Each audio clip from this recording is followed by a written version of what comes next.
Hello everyone and welcome back to another episode of Walking and Talking with Jacko. Like I said, this January I'm going to try and bring you a video every day, whether that's a Walking and Talking with Jacko or whether that's a live stream like I'm sure a few of you checked out last night. Guys, thank you so much for all the recent support on the channel. Make sure you've liked the video, make sure you've subscribed, and more importantly, make sure you smash that notification bell so you never miss a video.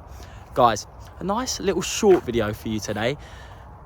Tottenham and United this weekend, that's what we're going to talk about. We're going to talk about the key players and maybe where Man United can exploit Tottenham and what Tottenham can do to make sure they carry on this great run of form.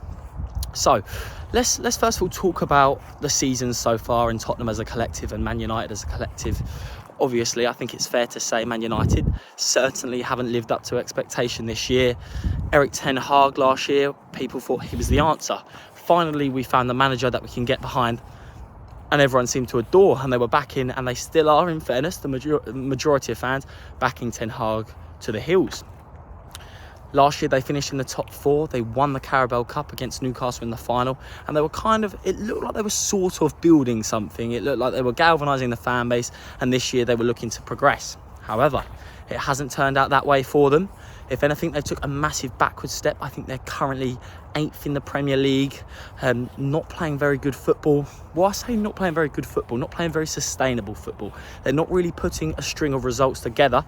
They can play very well. They beat Aston Villa 3-2 at Old Trafford after going 2-0 down. They've had some good performances this season. I think individually, I think Garnacho is starting to play some good football and kind of making that left wing position his own.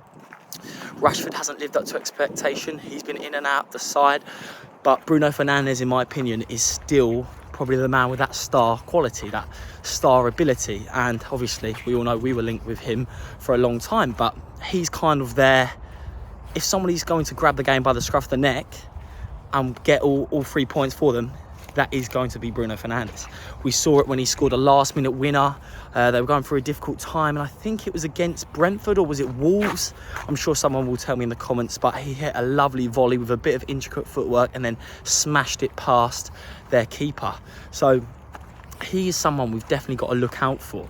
But on the whole, Tottenham this season, what a season we're having. I think I was chatting on a stream yesterday with George Achille and James, and that good vibes. The vibes are back at N17. The vibes are back at Tottenham, and everyone's in a feel-good mood, and they believe that we can really do something this season. But more importantly, we're building something that is sustainable for the future. Right now, we're 1 point behind Arsenal, and we're 6 points off the top of the table with Liverpool high and flying.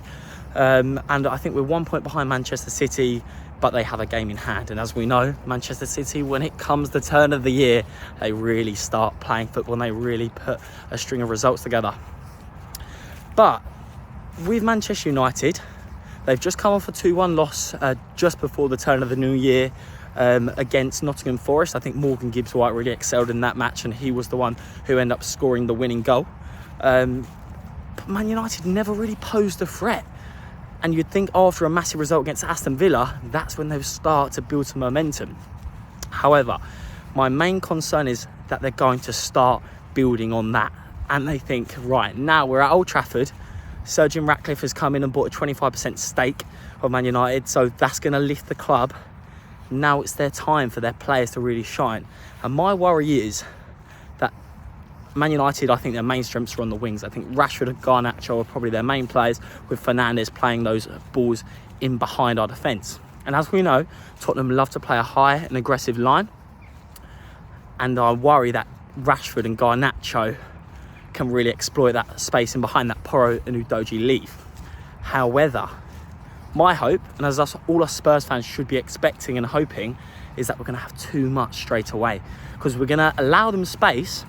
But having maybe Dragusin, obviously we know what a signing, absolutely thrilled about that. If you haven't watched the video already, check it out.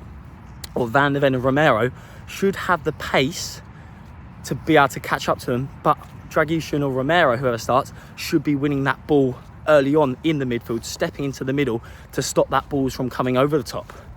So it's a really good tactical battle, actually. And I'm just hoping that with the quality we're going to have, there's rumours Maddison may be fit from next week, and with Ange Postecoglou, we know he's always got an ace up his sleeve, and I think it will be his press conference today or tomorrow. and we could find out maybe Maddison would be in the squad. Imagine that. Imagine Maddison starting the new year at Old Trafford with Kulusevski, Bentancur in the middle, and then obviously bringing in Timo Werner, having that attacking firepower up front. Guys, that would be such an uplifting mood and kind of carry on this, just the vibes back at Tottenham, that kind of uplifting mood that we've all been waiting for. So for me, a real tactical battle. Bruno Fernandes, Garnacho and Rashford are my main worries. I think everywhere else we can get, I think they have quite a fragmented defence at the minute. I think Johnny Evans has been starting. He's been doing okay. Varane's done quite well, but I just feel like with our style of play, with how aggressive we are, we're going to break them down. That's how I see it.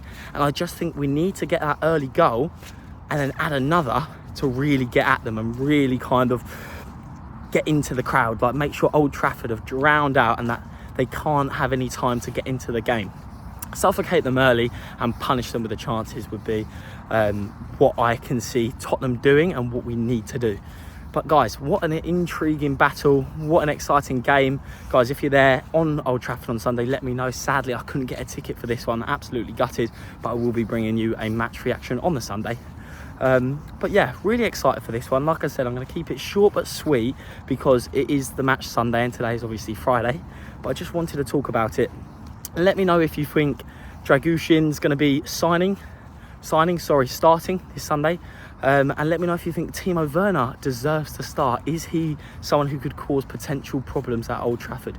With his pacing behind, how hard he works from the front line, I think is also going to be key. And that's probably why Postecoglou really likes him. It's going to be an interesting one, guys. Let me know your score predictions in the comments. Huge game, and what a performance, what a result that would be to kick off the new year beating Old Trafford. Guys, we can only hope. And I'm going to go with a 3-2 Tottenham win. It's going to be interesting. Right, I'll see you in the next one, guys. And as always, come on you Spurs.